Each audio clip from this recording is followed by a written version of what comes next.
নিজের প্রতি, নিজেদের দলের প্রতি আকৃষ্ট করার জন্য মুখরোচক অনেক কথা বলবেন যে আমরা ক্ষমতায় গেলে এই করব, সেই করব, এই করব, সেই করব, অনেক কথা বলবেন।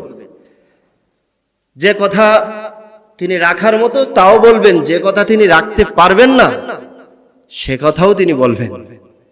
এমন নেতা এখন প্রত্যেকটা নির্বাচনের সময় আমরা দেখি, স্থানীয় নির্বাচন হোক আর জাতীয় নির্বাচন হোক, যে কোনো নির্বাচনের সময় নেতা নেতৃবৃন্দ দেখে, অধিকাংশ নেতৃবৃন্দ দেখবেন এমন মুখরোচক কিছু কথা বলে যে মানুষরা হা করে তাকিয়ে তাকিয়ে হায় এমন নেতা পাবো কোথায়। পরবর্তীতে যখন নির্বাচিত হন তখন দেখা যায় কথার সাথে কাজের মিল নাই, আর এমন কিছু কথা বলেন যে কথাটা রাখা তার পক্ষে সম্ভব না। একজন বলল, মনে করেন বাংলাদেশকে আমি আমেরিকা বানিয়ে দিব 5 বছরে। আচ্ছা বলেন, বাংলাদেশকে 5 বছরে আমেরিকা বানানো সম্ভব? 50 বছরেও তো সম্ভব না। তা আমি অমুক দেশের মতো তমুক দেশের মতো বানাই দেব, এরকম মুখরোচক কথা বলবে। তো আমি বলছিলাম আল্লাহ সুবহানাহু ওয়া তাআলা আমাদেরকে কথা বলার ক্ষমতা দান করেছেন। এজন্য আমরা যা মুখে আসবো তাই বলবো না, মুখে একটু লাগাম টানবো। যে কথা শরীয়তে অনুমোদন রয়েছে সে কথাই বলবো, যে কথার অনুমোদন নেই সে কথা আমরা বলবো না। গত 2-4 দিন আগে মিডিয়ায় একটা সংবাদ আমার দৃষ্টিগোচর হয়েছে। একজন ভদ্র মহিলা বেশ কিছুকাল আগে তিনি কিছু লেখালেখি করতেন, ইসলামকে নিয়ে কিছু কটূক্ষ করেছেন, মোল্লা মুর্শিদের নিয়ে অনেক কাঠমোল্লা পর্যন্ত উনি বলেছেন, এবং মুসলমান নারীদেরকে বেপর্দা করার জন্য তিনি উৎসাহ জুগিয়েছেন। ইসলামকে তিনি একটা মদের সাথে উপমা দিয়েছেন। এরকম একটা নাস্তিক মহিলাকে নিয়েও এখন মিডিয়ায় নাচানাচি শুরু হয়ে গেছে 2-4 দিন ধরে। কিছু লোক সাফাই গাচ্ছে উনি খুব ভালো মানুষ ছিলেন, মহিষী নারী ছিলেন, আবার কিছু লোক বলতেছে না উনার কর্ম কিছু ভালো ছিল, আবার তিনি ইসলাম সম্পর্কে কিছু কটাক্ষ করেছেন যে কারণে তিনি মুরতাদ হয়ে গেছেন। এখন মুখে যা আসে তাই শুধু আমরা বলে গেলাম। আল্লাহ বলেছেন কি, রাসূল বলেছেন কি, কোরআন কি বলেছে, হাদিস আমাদেরকে কি শিক্ষা দিয়েছে, সেগুলো আমাদের কোনো বাদ বিচার নাই। মুখে যা আসে তাই আমরা বলছি, এটা কখনো ঠিক না। এই জবানের মালিক কে? আল্লাহ। রব্বুল আলামিন বলেন, খালাকাল ইনসানা আল্লামাহুল বায়ান। তিনি সেই আল্লাহ, তিনি ইনসানকে সৃষ্টি করেছেন, মানুষকে সৃষ্টি করেছেন এবং তাকে কথা বলার ক্ষমতা দান করেছেন, বয়ান শিক্ষা দিয়েছেন, কথা বলা শিক্ষা দিয়েছেন। সুবহানাল্লাহ। এজন্য আমরা সুন্দর সুন্দর কথা বলবো, ভালো ভালো কথা বলবো, মুখে যা আসে তাই বলবো না। যেটা ইসলাম অনুমোদন করে সেই কথাই বলবো, যেটা ইসলাম অনুমোদন করে না, ইসলামী শরিয়া অনুমোদন করে না, সেই কথা আমরা কখনো বলবো না। কারণ মানুষের প্রত্যেকটা মুখের প্রত্যেকটা কথাই হচ্ছে সাদাকা। যদি মানুষরা উত্তম কথা বলে সেটা আমার মুখের কথা না। বুখারী শরীফের 2989 নম্বর হাদিস, আল্লাহর রাসূল সাল্লাল্লাহু আলাইহি ওয়াসাল্লাম ঘোষণা করেন, ওয়াল কালিমাতুত তাইয়্যিবাতু সাদাকাতুন। সুন্দর কথা হচ্ছে সাদাকা। যেই ব্যক্তি তার কোনো মুসলমান ভাইয়ের সাথে সুন্দর ভাষায় কথা বলল, কিংবা পৃথিবীর যে কোনো মানুষের সাথে সুন্দর ভাষায় কথা বলল, সুন্দর একটা উপদেশ দিল, সেটা তার জন্য সাদকা হয়ে যাবে। আল্লাহ এবং তার রাসূল আমাদেরকে নির্দেশ দিয়েছেন আমরা যেন সুন্দর কথা বলি, সুন্দর ভাষায় মানুষের সাথে বাক্য ব্যবহার করি। যেই ব্যক্তি ভালো কথা বলে না, সেই ব্যক্তি পূর্ণ মুমিন হতে পারে না, পূর্ণ মুমিন হতে পারে না। বুখারী শরীফের 6018 নম্বর হাদিস, আল্লাহর রাসূল সাল্লাল্লাহু আলাইহি ওয়াসাল্লাম বলেন, যেই ব্যক্তি আল্লাহর উপর বিশ্বাস রাখে, ঈমান রাখে এবং আখিরাত দিবসের প্রতি বিশ্বাস করে, সে যেন ভালো কথা বলে নতুবা সে যেন চুপ থাকে। হয়তো ভালো কথা বলবা নতুবা চুপ থাকবা, তথাপি মন্দ কথা বলা যাবে না। কারণ আমরা যে কথাই বলছি, আমাদের মুখের প্রত্যেকটা কথাই কিন্তু রেকর্ড হয়ে যাচ্ছে। এটা শুধু দুনিয়ার রেকর্ড না, দুনিয়ার মিডিয়াই শুধু রেকর্ড করছে না, বরং আমাদের ডানে বামে দুজন ফেরেশতা আছে। আমার মুখের কথা না ভাই, তারা রেকর্ড করে রাখছেন। এটা পবিত্র কোরআনুল কারীমের কথা। পবিত্র কোরআনুল কারীমের 50 নম্বর সূরা সূরাতুল কাফের 18 নম্বর আয়াত, রব্বুল আলামিন ঘোষণা করেন, মা ইয়ালফিযু মিন কাওলিন ইল্লা লাদাইহি রাকীবুন আতীদ। মানুষ এমন কোন কথা বলে না যে কথা রেকর্ড করে না রাখা হয়। মানুষের প্রত্যেকটা কথাই রেকর্ড হয়ে যায়, সংরক্ষণ করা হয়। সুবহানাল্লাহ। সুতরাং আমরা এমন বাক্য উচ্চারণ করব, এমন কথাবার্তা বলবো যে কথাবার্তা হবে ভালো কথা, আল্লাহর পছন্দ, রাসূলের পছন্দ, দুনিয়ার ভালো ভালো মানুষের পছন্দ। আপনার কথার দ্বারা আপনি সকল মানুষকে খুশি করতে পারবেন না। দুনিয়ার ভালো মানুষদেরকে যে কথার দ্বারা খুশি করতে পারবেন, একই কথার দ্বারা দুনিয়ার খারাপ মানুষ বেজার হয়ে যায়। আবার দুনিয়ার খারাপ মানুষদেরকে এমন কিছু কথা বললে তারা খুশি হয়ে যাবে, যে কথা একজন ভালো মানুষকে বললে তারা বেজার হয়ে যায়। এমন ভুরি ভুরি উপমা আছে। এদিকে আমি যাচ্ছি না। আমার বন্ধুগণ, একজন মানুষ চাইলে তার কথার দ্বারা, শুধু মুখের বাক্য উচ্চারণের দ্বারা অন্যের বিরাট উপকার করতে পারে, বিরাট উপকার। তাফসীর ইবনে কাসিরের মধ্যে একটা ঘটনার উল্লেখ রয়েছে। ইমাম ইবনে কাসির রাহিমাহুল্লাহ কাসাসুল আম্বিয়া নামক কিতাবের মধ্যেও ঘটনাটা উল্লেখ করেছেন।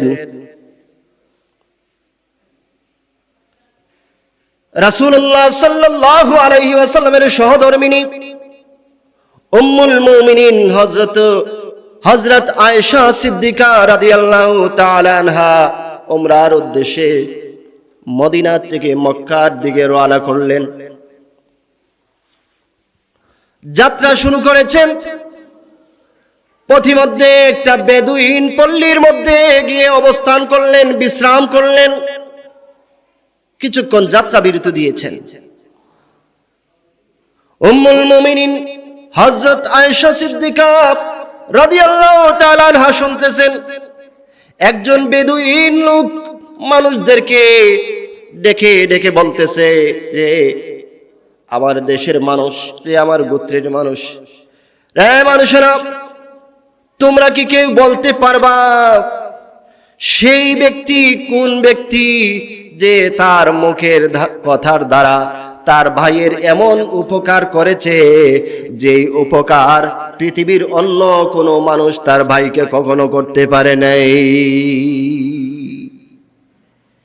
শুধুমাত্র মুখের কথার দ্বারা, মুখের বাক্য দ্বারা তার ভাইয়ের এমন উপকার করেছে যে উপকার পৃথিবীর কোনো মানুষ কোনো কালে করতে পারে নাই, ভবিষ্যতেও কোনো মানুষ তার ভাইয়ের এমন উপকার কখনো করতে পারবে না।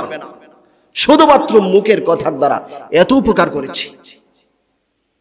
লোকেরা হা করে তাকিয়ে আছে, অবাক নেত্রে তাকিয়ে আছে, লাজবাব, কোন উত্তর নাই। লোকটি বলতেছে, আমি কি বলে দেব সেই ব্যক্তি কোন ব্যক্তি? নিশ্চয় আমি বলে দিতে পারবো সেই ব্যক্তি কোন ব্যক্তি। লুকায়া বলছে, তাহলে তুমিই বলো। হযরত আয়েশা সিদ্দিকা রাদিয়াল্লাহু তাআলা আনহা বলতেছেন, আমি মনে মনে বললাম লোকটা কেমন মানুষ, সে একবার ইনশাআল্লাহটাও বলল না।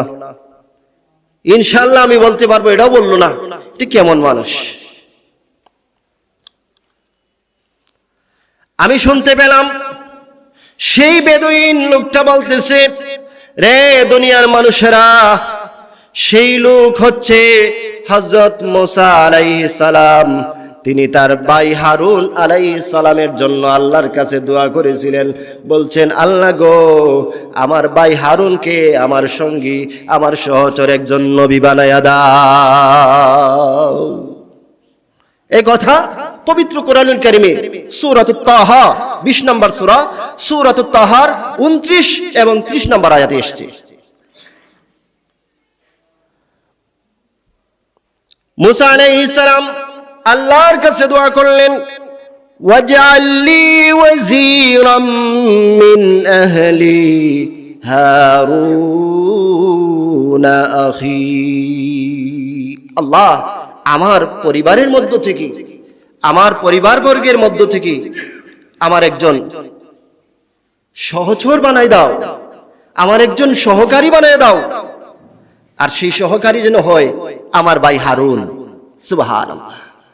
আল্লাহর কাছে দোয়া করলেন, আমার সহকারী, আমি নবুয়ত প্রচার করছি, রিসালাত প্রচার করছি, আমার ভাইও যদি আমার সঙ্গী হয়ে যায়, তাকেও যদি নবুয়ত দিয়ে দেন, তাহলে সে আমার সাথে দুইজন নবী হয়ে, তখন ছিল মিশর ফেরাউন বাদশাহ, প্রতাপশালী বাদশাহ, দুনিয়ার সবচেয়ে জালিম শাসক ফেরাউন। মুসা আলাইহিস সালাম তার কাছে দ্বীনের দাওয়াত নিয়ে যেতে ভয় পাচ্ছেন। আমি একা একা কেমনে যাই? আল্লাহর কাছে দোয়া করছেন, আল্লাহ, আমার সহকারী একজন নবী বানায় দেন, আমার ভাই হারুনকে। দুই ভাইয়ে গিয়ে দাওয়াত দিব, দুই ভাইয়ে গিয়ে দাওয়াত দিব। রব্বুল আলামিন জবাব দিলেন, قد أوتيت سؤلك يا موسى। মুসা, তোমার প্রার্থনা মঞ্জুর করা হলো। সুবহানাল্লাহ। মুসা আলাইহিস সালাম শুধু মুখ দিয়ে একটা বাক্য উচ্চারণ করেছিলেন, আল্লাহ, আমার ভাইকে তুমি আমার সহচর বানায়া দাও, আমার ভাইকে নবী বানায়া দাও। তার একটা কথা আল্লাহ কবুল করে নিয়েছেন, তার কথার কারণে আরেকজন নবী হয়ে গেছে। পৃথিবীর ইতিহাসে একটা কথার বদৌলতে এমন এমন উচ্চ মাকাম কেউ লাভ করেছে, কোন নজির কখনো ছিল না, কখনো এমন নজির পাওয়াও যাবে না, সেই সুযোগ আর কখনো আসবে না। আমি বলছিলাম মুখের কথার দ্বারা মানুষের এমন এমন উপকার করা সম্ভব যেটা কল্পনাও করা যায় না। আপনি টাকা পয়সা দিয়ে মানুষের যে উপকার করতে পারবেন, হয়তোবা মুখের কথার দ্বারা তার চাইতে 1000 গুণ বেশি উপকার করতে পারবেন। মুমিন মুসলমানের অভ্যাস হলো, মুমিন মুসলমান সব সময় ভালো কথা বলে।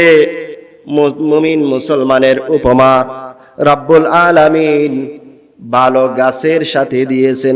কোন সুবহানাল্লাহ। ভালো গাছের সাথে মুমিনের উপমা হয়, এটা আমার কথা না, আল্লাহর কথা।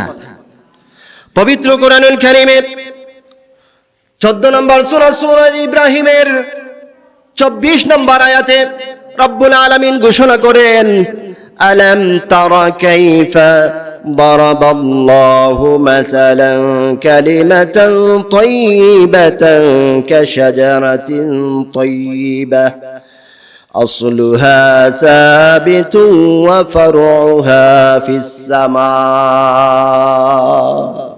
মুমিনের উপমা হচ্ছে সেই গাছের ন্যায়, মুমিনের উপমা হচ্ছে সেই গাছের মতো যে গাছের শিকড় মাটির গভীরে, আর তার ডালপালা আকাশ পানে বিস্তৃত হয়ে যাচ্ছে। সুবহানাল্লাহ। কার কথা? আল্লাহর কথা। তার শিকড় মাটির গভীরে, মজবুত শিকড়ের উপর সে দণ্ডায়মান, আর তার ডালপালা আকাশ পানে ছড়িয়ে ছিটিয়ে যাচ্ছে। এটা হচ্ছে মুমিনের উপমা। এজন্য এই প্রসঙ্গে আল্লাহর রাসূল সাল্লাল্লাহু আলাইহি ওয়াসাল্লাম তার সাহাবীদেরকে একদিন বললেন, আমার মুখে কথা না, সহিহ বুখারী শরীফের 61 নম্বর হাদিস কানা বর্ণনা করেছেন হযরতে আব্দুল্লাহ ইবনে ওমর রাদিয়াল্লাহু তাআলা আনহু। আল্লাহর রাসূল সাল্লাল্লাহু আলাইহি ওয়াসাল্লাম একদা জিজ্ঞেস করলেন, রে আমার সাহাবীরা, তোমরা কি বলতে পারবা সেই গাছ কোন গাছ?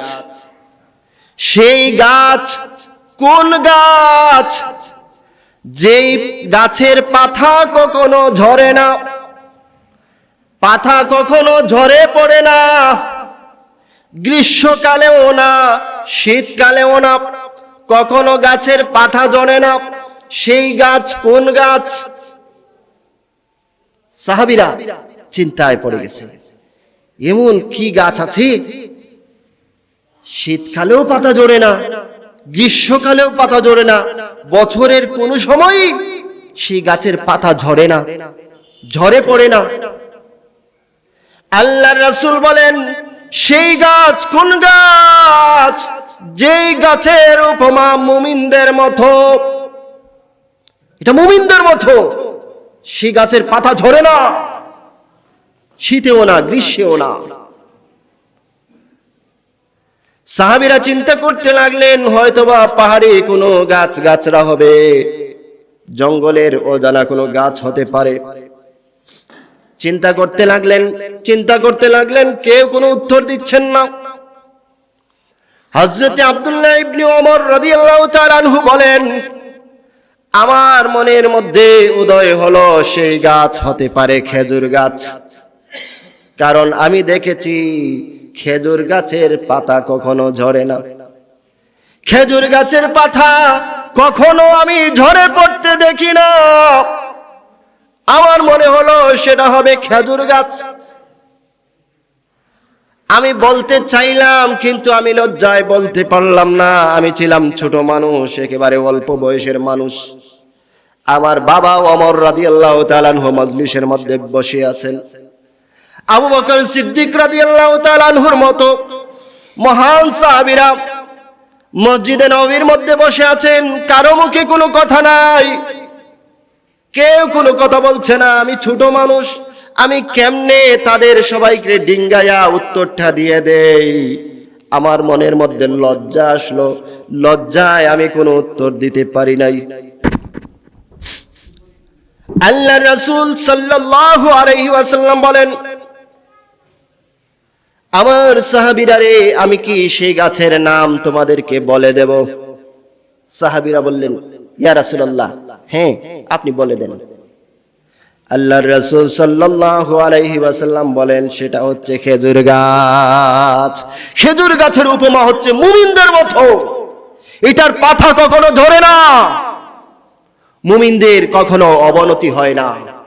মুমিনের ইহকালেও সম্মান, পরকালেও সম্মান, শীতেও ঝরে না গ্রীষ্মেও ঝরে না, তার পাতা গাছের সাথে সুদৃঢ়ভাবে লেগে থাকে।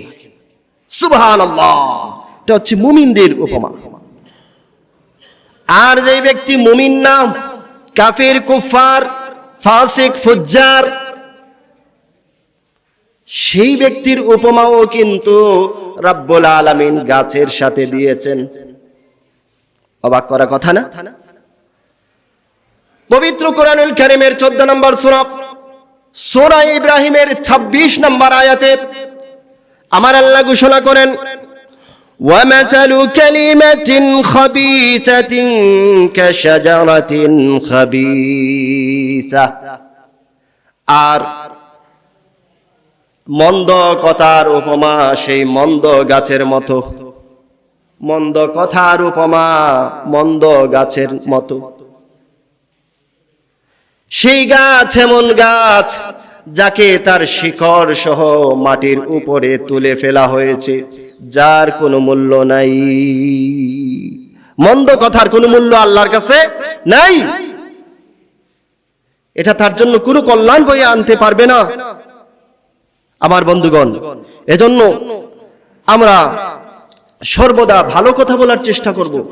যখনই আমরা কোনো কথা বলবো তখনই আমরা ভালো কথা বলবো। আল্লাহর রাসূল সাল্লাল্লাহু আলাইহি ওয়াসাল্লামের সাহাবীরা রাসূলুল্লাহ সাল্লাল্লাহু আলাইহি ওয়াসাল্লামের পবিত্র জবান থেকে যখন এই কথাগুলো শুনছিলেন যে আমার সাহাবীরা তোমরা ভালো কথা বলবা, মন্দ কথা বলবা না, প্রয়োজনে তোমরা চুপ থাকবা। সাহাবীরা চিন্তায় পড়ে গেলেন, না জানি কখন কোন কথা বলে ফেলি, সেই কথা আমার জন্য খারাপ হয়ে যেতে পারে। তারা চিন্তায় পড়ে গেছেন। তা রাসূলুল্লাহ সাল্লাল্লাহু আলাইহি ওয়াসাল্লামের কোন হাদিস যখনই শুনতেন তখন তারা তাদের হৃদয়ের মধ্যে এটা গ্রথিত করে ফেলতেন। তারা চিন্তা করতেন এই কথা জীবন দিয়ে হলেও রাসূলুল্লাহ সাল্লাল্লাহু আলাইহি ওয়াসাল্লামের প্রত্যেকটা কথা আমরা আমাদের জীবনের মধ্যে বাস্তবায়ন করেই ছাড়বো ইনশাআল্লাহ। এটা হচ্ছে মুমিন মুসলমানের খাসিয়াত, মুমিন মুসলমানের অভ্যাস। তারা আল্লাহ এবং তার রাসূল যে কথাগুলা বলতেন সেই কথাগুলা তারা পুঙ্খানুপুঙ্খভাবে জীবনে মেনে চলার চেষ্টা করতেন। আমার বন্ধুগণ, তিরমিজি শরীফের 2410 নম্বর হাদিস, হযরত সুফিয়ান ইবনে আব্দুল্লাহ সাকাফি রাদিয়াল্লাহু তাআলা আনহু রাসূলুল্লাহর একজন সাহাবী, তিনি আল্লাহর রাসূল সাল্লাল্লাহু আলাইহি ওয়াসাল্লামকে এসে বলতেছেন, ইয়া রাসূলুল্লাহ, নবী গো, আপনি আমার জন্য একটা উপদেশ দিন। আমি কোন বিষয়টা আমি শক্তভাবে ধারণ করব, কোন বিষয়টা আমার নিজের মধ্যে ধারণ করব শক্তভাবে। আল্লাহর রাসূল সাল্লাল্লাহু আলাইহি ওয়াসাল্লাম বলেন, কুর রাব্বি আল্লাহ সুম্মা ইসতাকিম। রে সুফিয়ান ইবনে আব্দুল্লাহ সাকাফি, তুমি বলো আমার রব আল্লাহ, আর তুমি সেই কথার উপর প্রতিষ্ঠিত থাকো। সেই কথাকে তুমি হৃদয়ের মধ্যে গেঁথে নাও, সেই কথাকে কখনো অ্যাভয়েড করবা না, সেই কথার এদিকে সেদিকে যাবা না। একবার সেদিকে দৌড় দিলাম, একবার ওইদিকে দৌড় দিলাম, না, হবে না। দুনিয়াবি কোনো স্বার্থের কারণে আপনি যা ইচ্ছে তাই বলে বেড়াতে পারবেন না। আপনি স্বীকার করেছেন আমার রব আল্লাহ, এখানেই আপনি থাকতে হবে, এখানেই আপনি থাকতে হবে। এখান ছেড়ে আপনি অন্যত্র যেতে পারেন না ভাই, যদি আপনি মুমিন হন। আল্লাহর রাসূল বলেন, রে সুফিয়ান ইবনে আব্দুল্লাহ সাকাফি, তুমি বলো কুর রাব্বি আল্লাহ, তুমি বলো আমার রব আল্লাহ, সুম্মা ইসতাকিম, আর তার উপর তুমি ইস্তেকামাত থাকো, তার উপর তুমি কায়েম থাকো, সেটাকেই তুমি ধারণ করো। সুফিয়ান ইবনে আব্দুল্লাহ সাকাফি বলতেছেন, ইয়া রাসূলুল্লাহ, আমার মধ্যে আপনি কোন জিনিসটার বেশি ভয় করেন? কোন জিনিসটার ভয় করেন আমার মধ্যে? মানে তিনি বলতে চাচ্ছেন, ইয়া রাসূলুল্লাহ, আমার মধ্যে কোন দোষ থাকতে পারে বা আমি কোনটার কারণে পদস্খলন হয়ে যেতে পারি, এটা আপনি বলে দেন। ইয়া রাসূলুল্লাহ, আমার মধ্যে আপনি কোনটার বেশি আশঙ্কা করেন? আল্লাহর রাসূল সাল্লাল্লাহু আলাইহি ওয়াসাল্লাম তখন কোনো কথা বললেন না। ডান হাত মোবারক দ্বারা নিজের জিহ্বাকে টেনে ধরলেন, জিহ্বাকে টেনে ধরেছেন, ডান হাতের আঙ্গুল মোবারক দ্বারা টেনে ধরেছেন। তারপরে বলতেছেন, হাজা, হাজা মানে জিহ্বা, এই জিহ্বা, জিহ্বার ব্যাপারে আমি আশঙ্কা করছি। আমার উম্মতরা জিহ্বার মাধ্যমে এমন কিছু কথা উচ্চারণ করবে যে কথার কারণে সে সকালে থাকবে মুসলমান, বিকালে হয়ে যাবে বেঈমান, সন্ধ্যায় থাকবে ইমানদার, সকালে হয়ে যাবে মুনাফিক। আল্লাহর রাসূল সাল্লাল্লাহু আলাইহি ওয়াসাল্লাম বলেন, যেই ব্যক্তি আমাকে দুইটা ব্যাপারে গ্যারান্টি দিতে পারবে, আমি তাকে জান্নাতের গ্যারান্টি দেব। এই দুইটার মধ্যে একটা হলো, যে ব্যক্তি তার দুই চোয়ালের মধ্যবর্তী জিনিসের ব্যাপারে গ্যারান্টি দিবে। দুই চোয়াল বুঝেন? মুখের নিচের অংশ এটা চোয়াল, উপরের অংশ জিহ্বার উপরের অংশটা চোয়াল, জিহ্বার নিচের অংশ আরেকটা চোয়াল। দুই চোয়ালের মধ্যবর্তী জিনিসটার যে গ্যারান্টি দিতে পারবে, মানে জিহ্বার কথা বলার শক্তি, জিহ্বা ছাড়া কথা বলা যায় না। যেই ব্যক্তি জিহ্বার গ্যারান্টি দিতে পারবে। নাম্বার 2, যেই ব্যক্তি তার লজ্জাস্থানের গ্যারান্টি দিতে পারবে, দু পায়ের মধ্যখানের, দুই চোয়ালের মধ্যখানে, দুই পায়ের মধ্যখানে, মানে লজ্জাস্থানের গ্যারান্টি দিতে পারবে, মুখের ভাষার গ্যারান্টি দিতে পারবে, তাকে আমি জান্নাতের গ্যারান্টি দিয়ে দিলাম। সুবহানাল্লাহ। এজন্য রব্বুল আলামিন ঘোষণা করেন, ওয়াকুলু লিন্নাসি হুসনা, বান্দারা রে, তোমরা আমার বান্দাদের সাথে, আমার সৃষ্টিকুল মানুষের সাথে তোমরা সুন্দর ভাষায় কথা বলবে। সুন্দর ভাষায় আপনি যদি কথা বলেন, আপনার একটা কথার আসরে, একটা কথার তাওয়াজ্জুহে, একটা কথার কারণে একজন মানুষ বেদিন থেকে দিনদার হয়ে যেতে পারে। একটা মানুষ মুনাফিক থেকে মুমিন হয়ে যেতে পারে, কাফির থেকে মুসলমান হয়ে যেতে পারে। আমার বন্ধুগণ, বুখারী শরীফের 4372 নম্বর হাদিস, হযরত সুমামা ইবনে উসাল রাদিয়াল্লাহু তাআলা আনহু হাদিসখানা বর্ণনা করেছেন। তিনি ছিলেন একটা গোত্রের গোত্রপতি, একটা গোত্রের সর্দার। মুসলমানদের বিরুদ্ধে যুদ্ধ হয়েছে। সুমামা ইবনে উসাল ছিলেন একজন কাফির মানুষ। মুসলমানদের বিরুদ্ধে তিনি লড়াই করেছেন, অনেক মুসলমানকে তিনি হত্যা করেছেন। তাকে মুসলমানেরা এক পর্যায়ে বন্দী করে ফেললো, শিকল বন্দী করে নিয়ে আসলো মসজিদে নববীর মধ্যে। মসজিদে নববীর একটা খুঁটার মধ্যে তাকে শিকল দিয়ে বেঁধে রাখা হয়েছে। মুসলমানরা এমন আদর্শ, এমন দৃষ্টান্ত পৃথিবীতে রেখে গেছেন, যেটা সর্বকালে সর্বযুগের সকল মানুষের জন্য কল্যাণকর। রাসূলুল্লাহ সাল্লাল্লাহু আলাইহি ওয়াসাল্লাম যুদ্ধ বন্দীদের সাথে উত্তম আচরণ করতেন। বেঁধে রাখা হতো। আগে এখনকার যুগের মতো তো আর জেলখানা ছিল না। এখনকার যুগের মতো তো আর জেলখানা ছিল না, যে জেলের ভিতরে ঢুকায়া বাইরে তালা মারবেন, এরকম তো ছিল না। আগে জেলখানা হলো শিকল বন্দী করে রাখা, এটাই জেল। ম্যাক্সিমাম জেল এইভাবেই থাকতো। মুসলমানদের আলাদা কোনো জেলখানা ছিল না যে জেলখানায় বন্দী করে রাখবেন। মসজিদে নববীর একটা খুঁটির মধ্যে পিলারের সাথে তাকে শিকল দিয়ে বেঁধে রাখা হয়েছে। মুসলমানেরা মসজিদে আসেন, তার সাথে উত্তম ভাষায় কথা বলেন। রাসূলুল্লাহর নির্দেশ, যুদ্ধবন্দীর সাথে সর্বোচ্চ উত্তম আচরণ করতে হবে। আর যুদ্ধবন্দীদেরকে এক একজনের হাওয়ালা করে দেওয়া হতো, এক একজন সাহাবীর হাওয়ালা করে দেওয়া হতো। তুমি ওই যুদ্ধবন্দীর খাবার দাবার বরণ পোষণ তুমি দেখভাল করবে। সাহাবীরা এমন ভাবে দেখভাল করতেন, নিজের ঘরে খাবার অল্প যদি থাকতো, নিজে না খায়া বন্দীকে এনে খাওয়াইতেন। সুবহানাল্লাহ। তারা খোঁজখবর নিতে, আর কোনো সমস্যা আসেনি, আর কিছু লাগবে নি, পানি লাগবে নি, এই লাগবে নি, সেই লাগবে নি, বন্দীর সাথে উত্তম আচরণ করতেন। আল্লাহ রাসূল সাল্লাল্লাহু আলাইহি ওয়াসাল্লাম বলছেন, পরের দিন সুমামা ইবনে উসাল, তুমি কি মনে করো, তোমার অবস্থা কি? সুমামা ইবনে উসাল বলতেছেন, আমার অবস্থা মোটামুটি ঠিক আছে, তবে আমার একটা কথা, আপনি যদি আমাকে হত্যা করেন, তবে আপনার একজন শত্রুকেই হত্যা করলেন।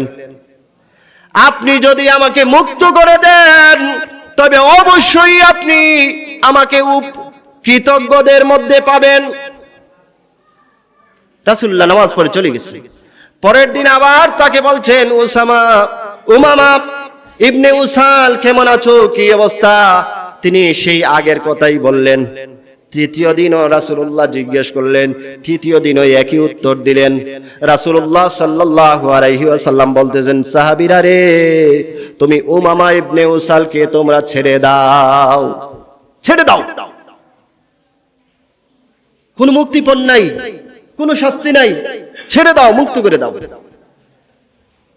রাসূলুল্লাহর সুন্দর ব্যবহার দেখে উমামা ইবনে উসাল, তিনি শিকল ছেড়ে দেওয়া হয়েছে, তিনি চলে যাচ্ছেন। একটু দূরে গিয়ে তিনি গোসল করলেন। গোসল করে আবার মসজিদে নববীর মধ্যে এসে প্রবেশ করলেন। বলতেছেন, ইয়া রাসূলুল্লাহ, আপনার আদর্শে আমি মুগ্ধ, আপনার কথায় আমি মুগ্ধ হয়ে গেছি। ইয়া রাসূলুল্লাহ, আমাকে কালিমা পড়ে মুসলমান বানায় দেন। সুবহানাল্লাহ, মুখের কথার এত দাম।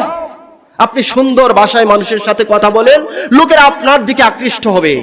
আপনি এমন কথা কেন বলবেন যে আপনি মানুষ থেকে ছাগলের বাচ্চা বলতেছেন, গরুর বাচ্চা বলতেছেন, অমুকের বাচ্চা তমুকের বাচ্চা বলে মানুষদেরকে আপনি টিটকারি করবেন? এমন কথা কেন বলবেন? আপনার মুখের ভাষা সুন্দর করেন, আপনাকে মানুষ ভোট দেবে। আপনার মুখের ভাষা সুন্দর করেন, মানুষ আপনাকে সমর্থন দেবে। মানুষ আপনার মুখের ভাষা সুন্দর করেন, মানুষ আপনাকে ভালোবাসবে। আমরা যেন আমাদের মুখের ভাষাকে সুন্দর করতে পারি। আল্লাহ তাআলা আমাদেরকে তৌফিক দান করেন। সকলে বলেন আমিন। ওয়া আখিরু দাওয়ানা আলহামদুলিল্লাহি রাব্বিল আলামিন।